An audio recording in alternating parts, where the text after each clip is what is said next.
Nadine, you must have experienced this before. It's happened before. You have an appointment. The dog is sitting on the table with you, and this cloud of smell hits you. That dog has bad breath, stinky breath. What would you recommend when you notice that?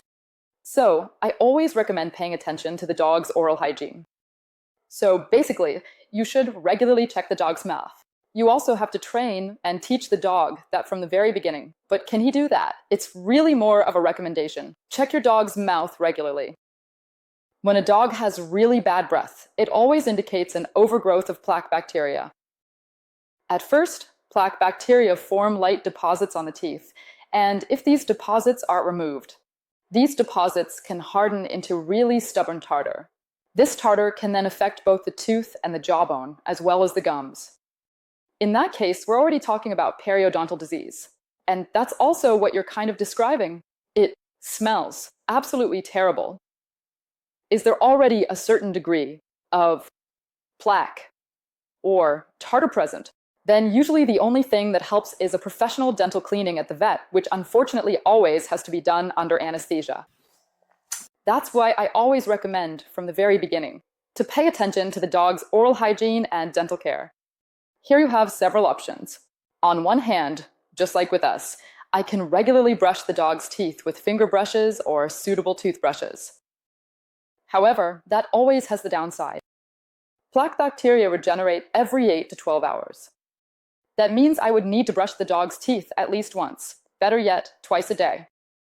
For small dogs, you can usually reach most areas in their mouth with tools, whether it's finger brushes or toothbrushes.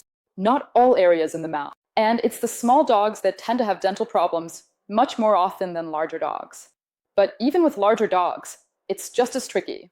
They're not always cooperative either when it comes to dental care, and that's the daily or twice daily toothbrushing. Almost no one does that. And then you're back at the point. Now the plaque is forming again, and it starts to smell. Now I'm a dog owner, and I'm not sure.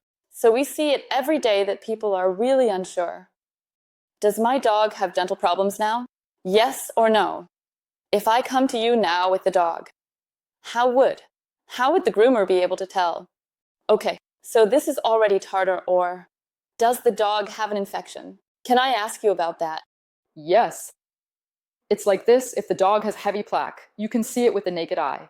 The smell often indicates that something is already going on, that there is really an inflammatory process already underway. But even then, if the teeth are too badly damaged, a trip to the vet is absolutely necessary. Because often the teeth are already so badly damaged that really individual teeth may need to be removed. And that always has to be assessed by the vet in the end. But we as groomers regularly check the dog's mouth too. We look at the condition of the dog's teeth and then recommend that further action be taken.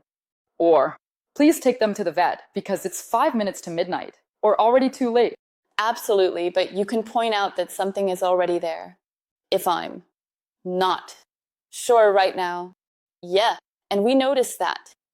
A lot of people can't really assess that and maybe only go to the vet once a year, but often an immune disease or even a cold can let the bacteria take advantage of that. Exactly. And that means when I have an appointment, I can also tell you, look, please check, I'm not sure. You shouldn't underestimate it either. A dog's health often starts in the mouth. A lot of pathogens basically enter the dog system through the mouth.